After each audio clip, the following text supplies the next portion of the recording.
பிள்ளைகளே, இந்த பதிவானது யார் யார் கண்ணில் எல்லாம் படுகிறதோ அவர் வாழ்க்கையில் மிகப்பெரிய விஷயங்கள் நடக்கப் போகிறது. அதனால்தான் இப்பொழுது இந்த தங்க பிள்ளையின் கண்களில் இந்த வரம் தரும் வாராகி தாய் பட்டிருக்கிறேன். இந்த பதிவை முழுவதுமாக கேட்டு நான் சொல்லக்கூடிய விஷயத்தை நீ கட்டாயமாக நீ சரி செய்து அப்படியே கடைபிடித்தாய் என்றால் கட்டாயமாக நீ என்ன நினைக்கிறாயோ அது 24 மணி நேரத்தில் கூட உன் வாழ்க்கையில் நான் இருக்கிறேன், உதவி செய்ய போகிறேன், உனக்கு உதவிகள் கிடைக்கப் போகிறது என்று இந்த பதிவின் மூலமாக உனக்கு ஒரு சில விஷயத்தை புரிய வைத்து இந்த தாய் நிச்சயமாக உனக்கு 24 மணி நேரத்தில் கூட உதவி செய்வேன். ஆனால் ஒரு சில விஷயங்களை நீ புரிந்து கொள்ள வேண்டும், தெரிந்து கொள்ள வேண்டும். அதனால்தான் இப்பொழுது இந்த வரம் தரும் வாராகி தாய் எங்கிருந்து வந்திருக்கிறேன் தெரியுமா? செங்கல்பட்டு மாவட்டம் வையாவூரில் இருந்து உனக்கு நான் அருள்வாக்கு கொடுத்து கொண்டிருக்கிறேன். தங்க பிள்ளையே, முதலில் உன்னுடைய கஷ்டங்கள் என்ன என்பதை முதலில் சொல்லிவிடுகிறேன். பிறகு அதற்குண்டான பரிகாரம் என்னவென்று சொல்லுகிறேன். ஏனென்றால் என்னுடைய மனதில் இருக்கக்கூடிய குறைகள் எவருக்கு தெரிய போகிறது, எவருக்கு புரிய போகிறது? ஒவ்வொரு நாட்களும் எனக்கு மனக்கவலைகளும் வேதனைகளும் அதிகரித்து கொண்டே இருக்கிறது. மனிதனாக புரிந்து கொள்ளக்கூடிய விஷயங்களும் யாருக்கும் புரியவில்லை. நான் விரதங்கள் இருக்கிறேன், பல வேண்டுதல் நடத்துகிறேன். ஒவ்வொரு நாட்களும் என்னுடைய வேண்டுதல் எண்ணிக்கை நடக்கும் என்று மன குமரி கொண்டிருக்கிறேன். ஆனால் இன்னும் என் தாய் கண் திறந்து பார்க்கவில்லை, எனக்கு உதவி செய்யவில்லை என்று என்னுடைய தங்க பிள்ளை புலம்பிக் கொண்டிருக்கிறது. அது மட்டுமா, என்னை சாப்பிட்டியா என்று கேட்பதற்கு யாரும் இல்லை. அதே போல் என் மனதில் இருக்கக்கூடிய ஆசைகளை தெரிவிப்பதற்கும் யாரும் இல்லை. நான் மனமிட்டு பேச எனக்கு ஒரு உறவு கூட இல்லை. என் தாயை நான் வணங்கினேன், ஆனால் இன்னும் அவர்கள் என்னுடைய உணர்வு புரிந்து கொள்ளவில்லை என்று நீ தனிமையில் உண்ணாமலும் உறங்காமலும் கதறி கொண்டிருக்கிறாய்.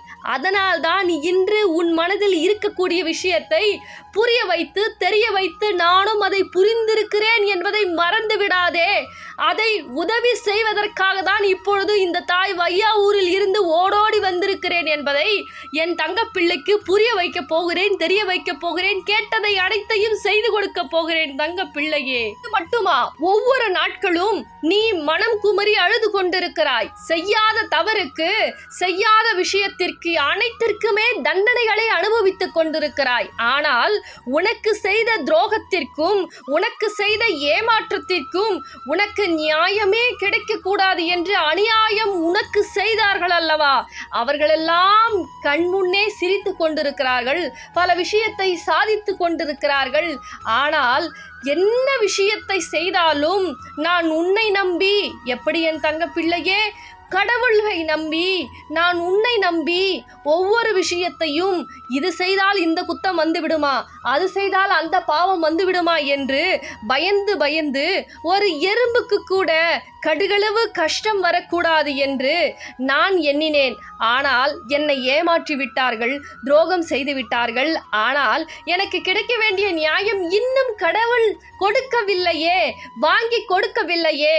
கடவுள் இருக்கிறார்களா இல்லையா என்று என் தங்க பிள்ளை விரதங்கள் இருந்து கடவுளே இல்லை என்று முடிவு செய்து கண்ணீர் வடித்து கொண்டிருக்கிறது. ஆனால் என் தங்க பிள்ளையே, இந்த கண்ணீருக்காக தான் வையாவூரில் இருந்து இப்பொழுது உனக்கு பேசிக் கொண்டிருக்கிறேன். உன் கண்ணீருக்கு நிச்சயமாக பலன் நான் 12 நாட்களில் கொடுப்பேன் என்பதை மறந்து விடாதே.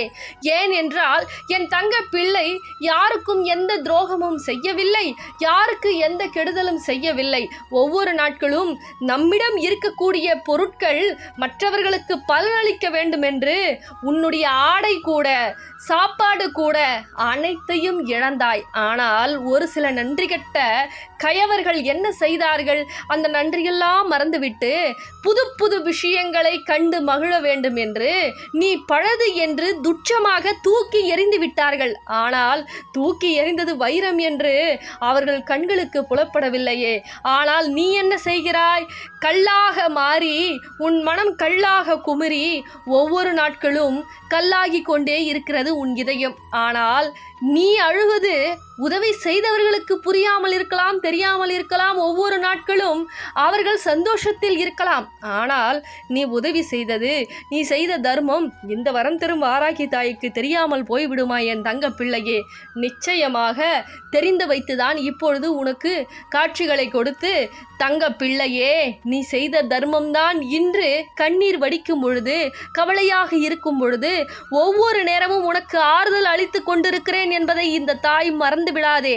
ஆறுதல் மட்டுமல்ல, இந்த வரம் தரும் வாராகி அன்னை உனக்கு அன்பான விஷயத்திற்கு என்னென்ன அள்ளி கொடுக்க வேண்டுமோ, நீ என்னவெல்லாம் கேட்டாயோ அது அனைத்துமே 12 நாட்களில் இந்த தாய் உனக்கு அள்ளி கொடுக்க போகிறேன். உனக்கு ஆறுதல் மட்டுமல்ல, நீ ஆசைப்பட்ட அனைத்து விஷயங்களும் இந்த வரம் தரும் வாராகி தாய் அள்ளி கொடுப்பேன், ஆதரவு கொடுப்பேன். நீ எதையெல்லாம் இழந்தாயோ அது அனைத்தும் இந்த தாய் கரங்களால் அள்ளி அள்ளி கொடுக்கக்கூடிய காலம் வந்து விட்டது. ஆனால் உன்னை இப்படி நிற்கதியாக நிற்க வைத்தார்கள் அல்லவா?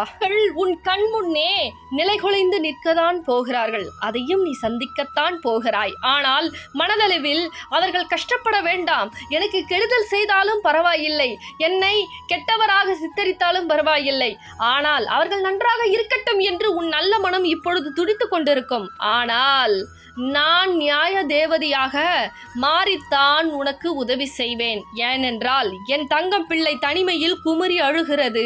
சாப்பாடு இருந்தாலும் அனைத்தும் இருந்தாலும் சாப்பிட முடியாமல் மனதுக்குள் கல்லெஞ்சமாக கல்லாக்கி கொண்டு சாப்பிடவும் முடியாமல் உறங்கவும் முடியாமல் தினமும் இரவு தலையணையை கட்டிப்பிடித்து கொண்டு கண்ணீர் மல்க ஒவ்வொரு நாட்களும் மீன்கள் தண்ணீர் துடிக்கும் பொழுது கூட அதனுடைய வலி என்றவென்று புரியாது. ஆனால் தண்ணீரே இல்லாமல் உயிரற்ற பொருள் என்று தூக்கி உன்னை தண்ணீரில் விடாமல் தரையில் விட்டு தத்தளித்து துடிக்க வைத்திருக்கிறார்கள் என் தங்க பிள்ளையே. ஒரு தாயாக இருந்து நீ தண்டனை கொடுக்க வேண்டாம் என்று சொல்லிவிடலாம். ஆனால் என் தங்க பிள்ளையை துடிக்க துடிக்க நரக வேதனையில் ஒரு சில மனிதர்கள், ஒரு சில கயவர்கள், கல்லெஞ்சக்காரர்கள் நீதான் செய்தாய், நீதான் இது அனைத்திற்கும் பொறுப்பாவாய். ஆனால் என் தங்க பிள்ளை அந்த நேரத்தில் நொறுங்கி அழுதது. அதனால் இந்த தாய் அவர்களுக்கு கட்டாயமாக தண்டனை கொடுக்கக்கூடிய காலம் வந்துவிட்டது. இனிமேல் நீ அழவே கூடாது என் தங்க பிள்ளையே. ஏன் தெரியுமா? இந்த தாய் உன் வாழ்க்கையில் நுழைந்து விட்டேன்.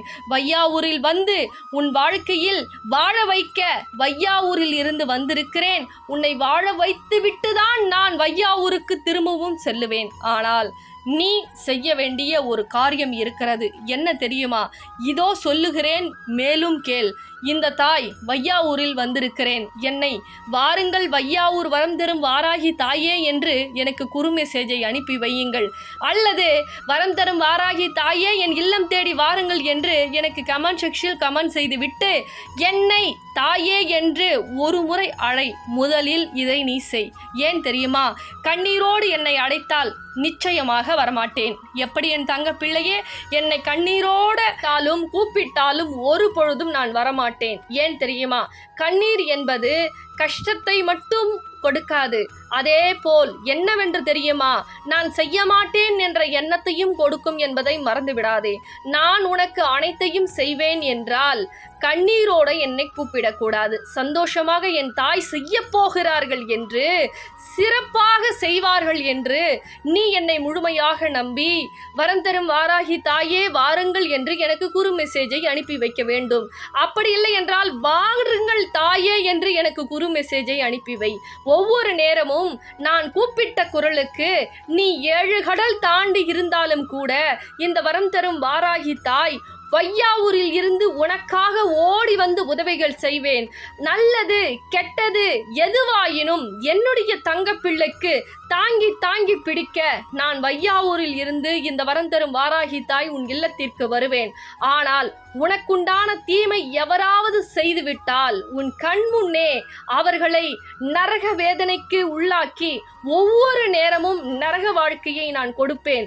அந்த விஷயத்தில் அவர்கள் இன்னொரு முறை என் தங்க பிள்ளைகளுக்கு மட்டுமல்ல, எந்த தங்க பிள்ளைகளுக்குமே துரோகம் செய்யாத அளவிற்கு கெடுதல் செய்யாத அளவிற்கு அவர்களுக்குண்டான தண்டனை என்பது அப்படி கொடுத்து விடுவேன் என்பதை உன் கண் முன்னே நான் கொடுப்பேன். ஆனால் என் தங்க பிள்ளை என்னை கண்ணீர் வடிக்காமல் சந்தோஷமாக வாருங்கள் வையாவூர் வாராகி தாயே என்று என்னை அன்போடு அழைக்க வேண்டும். அப்படி அழைக்கும் பொழுது ஒவ்வொரு நாட்களும் எப்படி என் தங்க பிள்ளையே ஒவ்வொரு விஷயத்திலும் அவர்களுக்கு என்ன கொடுக்க வேண்டுமோ அதை கொடுத்து, உனக்கு என்ன செய்ய வேண்டுமோ அதை இந்த வரம் தரும் வாராகி தாய் அன்னை நான் நிச்சயமாக என் தங்க பிள்ளைக்கு எண்ணி 12 நாட்களில் செய்து கொடுப்பேன்.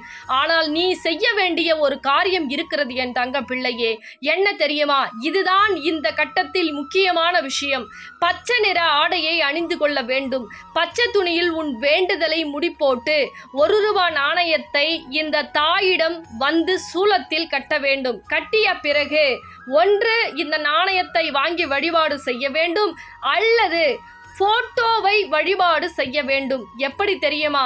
வையாவூரில் வந்து இந்த தாய் வரம் தரும் வாராகியாக நான் கொடுக்கக்கூடிய இந்த நாணயத்தையோ அல்லது மாலையிட்டோ அல்லது போட்டோ வழிபாடு செய்யவோ இந்த 3 விஷயங்களில் ஒன்றை நீ செய்ய வேண்டும். அதுவும் வையாவூரில் வந்து துணியில் ₹1 நாணயத்தை முடிப்போட்டு கொண்டு வந்து வையாவூரில் வரம் தரும் வாராகி தாயின் சூலத்தில் கட்டிய பிறகு இந்த வழிபாடை நீ தொடங்க வேண்டும். எப்படி வழிபாடு செய்வது என்று இந்த வரம் தரும் வாராகி தாய் அன்னை கட்டாயமாக உனக்கு சொல்லி கொடுப்பேன். அப்படி நீ 12 நாட்கள் வழிபாடு செய்யும் பொழுது பல சந்தோஷங்கள் உனக்கு மட்டுமல்ல, வந்து வழிபாடு செய்தவர்கள் பல சாட்சிகள் இருக்கிறது. பல சரித்திரம், இந்த தாயின் சரித்திரமானது நீங்கள் தினந்தோறும் சாட்சிகளாக பார்த்து கொண்டுதான் இருக்கிறீர்கள். ஆனால் சில தங்க பிள்ளைகளுக்கு என் மீது நம்பிக்கையே கிடையாது. நம்பிக்கையோடு வரக்கூடிய தங்க பிள்ளைகளுக்கு 12 நாட்கள் என்ன விஷயம் வேண்டுமோ, குழந்தை பாக்கியம், உறவு பிரச்சனை, கடன் பிரச்சனை, செய்வனை பிரச்சனை, நியாயம் வேண்டுமா, கணவன் மனைவி பிரச்சனையா, எதுவாயினும் எண்ணி 12 நாட்களில் என் தங்க பிள்ளைகள் கேட்டவாறே கேட்டபடியே அப்படியே நின்று செய்து கொடுக்கிறேன். ஆனால் என்னை நம்பி ஒரு முறை வந்துதான் பாரேன். ஏன் இன்னும் வராமல் நின்று கொண்டே இருக்கிறாய், சிந்தித்து கொண்டே இருக்கிறாய்? பல இடம் போனோம், ஆனால் ஒன்று கூட நடக்கவில்லை. இங்கும் நடக்காமல் போய்விடுமோ என்று அவநம்பிக்கையோடு இருக்காது என் தங்க பிள்ளையே. இன்னும் உனக்கு காலதாமதம் இல்லை தங்க பிள்ளையே. எவ்வளவோ கஷ்டப்பட்டு விட்டாய். நல்ல நேரம் தொடங்கிவிட்டது. இந்த பதிவினை இவ்வளவு நேரம் நீ கேட்டிருக்கிறாய். இன்னும் என் மீது உனக்கு நம்பிக்கை வரவில்லையா? இன்னும் உன் மீது நம்பிக்கை வருவதற்கும் என் மீது நம்பிக்கை வருவதற்கும் என்னதான் செய்ய வேண்டும்? இன்று நான் உன் கனவில் வருகிறேன். வையாவூருக்கு வா தங்க பிள்ளையே. ஓடோடி வந்து இந்த தாயின் சூலத்தில் கட்டிய பிறகு இந்த நாணயத்தை வாங்கியோ அல்லது எனக்காக மாலை அணிந்தோ நீ விரதம் இரு என் தங்க பிள்ளையே. தயவு செய்து சொல்லுகிறேன், பல கஷ்டத்தை இழந்து விட்டாய். அவநம்பிக்கை கொண்டு நம்பிக்கையாக பெயரில் பொய்யாக நாடமாடியவர்களெல்லாம் நினைத்து அழுகிறாய். ஆனால் நான் உனக்கு நம்பிக்கை கொடுக்கிறேன், உனக்கு நல்லது செய்து கொடுக்கிறேன். உனக்கு நீ என்ன கேட்கிறாயோ நான் அதை செய்து கொடுக்கிறேன் என்று சொல்லுகிறேன். என்னை ஒரு முறை நம்பிப்பார் என் தங்க பிள்ளையே. எண்ணி 12 நாட்களில் நீ என்ன கேட்டாலும் இந்த தாயிற்கு ஒரு வாய்ப்பை கொடு. நிச்சயமாக எண்ணி 12 நாட்களில் உனக்கு பல சந்தோஷங்களை கொடுத்து நீ இழந்தவையெல்லாம் நான் உனக்கு மீட்டு கொடுக்கிறேன். என்னை தேடி வருவாயா? ஓடோடி வா என் தங்க பிள்ளையே. உனக்காக வையாவூரில் காத்து கொண்டிருக்கிறேன். இந்த பதிவினை மற்றவர்களுக்கும் ஷேர் செய்து விடு என் தங்க பிள்ளையே. பிள்ளைகளா, நம்ம வரம் தரும் வாராகி ஆலயத்துக்கு வரக்கூடிய தங்க பிள்ளைகள் அனைவருக்குமே அம்பாள் வேண்டுதல் நடத்தி கொடுக்குறாங்க. அது போல உங்களுக்கு நடக்கணும் அப்படின்னா நீங்க செய்ய வேண்டிய ஒரே காரியம் என்ன தெரியுமா? பச்சை ஆடையை அணிஞ்சுக்கிட்டு பச்சை துணியில ₹1 நாணயத்தை முடி போட்டு கொண்டு வரணும். இது கோவிலுக்கு வருமானதான் முடி போடணுமே தவிர ஏற்கனவே முடி போட்டு வைக்க கூடாது. எப்படி கொண்டு வரணும் அப்படின்னா, முடி போட்டு மஞ்சள் குங்குமம் வச்சு உங்க வேண்டுதல் சொல்லி கோவிலுக்கு வரும்பொழுது கொண்டு வந்து என்னுடைய கையில கொடுக்கணும். உங்க வேண்டுதல் சொல்லி நான் உங்களுக்கு பூஜை போட்டு கட்டாயமா இந்த மணியை நீங்க 12 நாட்கள் உங்க கழுத்துல அணிவிக்கணும். பாய் வச்சுட்டு போட்டு தரையில படுத்து நீங்க அம்பாளுக்கு விரதம் இருக்கணும். அது எப்படி விரதம் இருக்கிறதுன்னு கோவிலுக்கு வரக்கூடிய தங்க பிள்ளைகள் அனைவருக்குமே நான் சொல்லி கொடுப்பேன். அதுக்கப்புறம் இந்த பச்சை துணியை இங்க வரம் தரும் வாராகி ஆலயத்துல சூளத்துல கட்டிட்டு 13வது நாள் இங்க வந்து இருமுடி செலுத்தணும். எப்படி செலுத்துறதுன்னு அதுவும் நான் உங்களுக்கு சொல்லி கொடுப்பேன். இப்படி நீங்க விரதம் இருக்கும் பொழுது கட்டாயமா நம்ம அம்பாள் வந்து 12 நாட்கள்ல பல சந்தோஷங்களை கொடுத்து உங்களுடைய பல வேண்டுதலை நடத்தி உங்களுடைய வாழ்க்கையில அதிசயம் நிகழ்த்துறாங்க. அது போல அனைவருக்குமே நடந்துட்டு இருக்கு. நீங்க சாட்சிகளை பார்த்துட்டு தான் இருக்கீங்க. கட்டாயமா நம்பிக்கையோட வந்தா பலன்கள் அதிகமா இருக்கு. நம்மளுடைய கோவிலுடைய டைமிங் காலையில 9 to 12, சாயந்தரம் வந்து 6 to 8 நம்மளுடைய கோவிலுடைய டைமிங். எல்லாருக்குமே எல்லா சந்தோஷங்களும் நம்ம வரம் தரும் வாராகி அம்பாள் கொடுத்துட்டு தான் இருக்காங்க. உங்களுக்கும் அந்த சந்தோஷங்களை கொடுப்பாங்க. இந்த பதிவு கட்டாயமா மற்ற தங்க பிள்ளைகளுக்கும் ஷேர் பண்ணுங்க. ரொம்ப சந்தோஷம். ராஜாமணி, எங்க இருந்து வரீங்க? திருச்சியிலிருந்து பக்கத்துல திருச்சி. அம்பாள் நாணயம் வாங்கி என்ன செஞ்சு கொடுத்தாங்க? நாணயம் வந்து நல்லவங்க கெட்டவங்கலாம் ஒதுக்கி விட்டாங்க, கண்ணுக்கு காமிச்சு ஒதுக்கி விட்டாங்க.